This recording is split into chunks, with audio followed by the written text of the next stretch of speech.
যতগুলি ইবাদত এসেছে ফেরেশতার মাধ্যমে এসেছে, কিন্তু সলাত এমন একটি ইবাদত যেটা আল্লাহ নিজের হাতে তার নবীকে তুলে দিয়েছেন, মধ্যখানে কোনো ফেরেশতা নাই। আজও সলাত ওই অবস্থায় থেকে গেছে। গভীর রাত্রিতে উঠে যখন গোলাম সাজদায় বলবে রব্বানা ফাগফির লানা যুনুবানা, আমার রব তার ডাকে সাড়া দেবেন।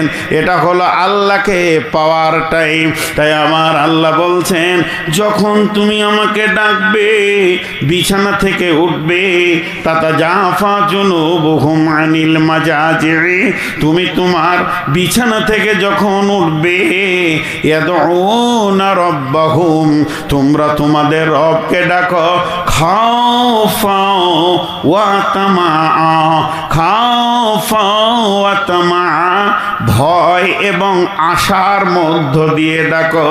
ওয়া মিম্মা রাযাকনাহুম ইউনফিকুন, সঞ্চিত মাল থেকে আল্লাহর রাস্তায় জমা করো।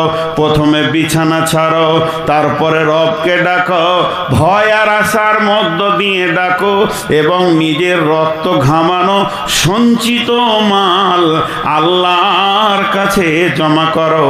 তোমার রব তোমার প্রতিটি ডাকে সাড়া দিবি।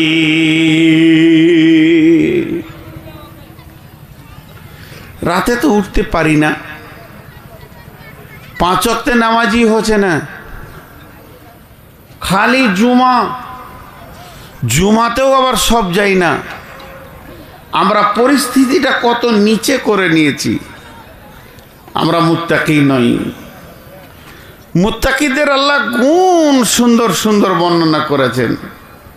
জি, আল্লাহ কোরআনে কতবার বলেছেন, ইয়া আইয়ুহাল্লাযীনা আমানুত্তাকু, ইয়া আইয়ুহান নাসুত্তাকু, ইয়া আইয়ুহাল্লাযীনা আমানুত্তাকু।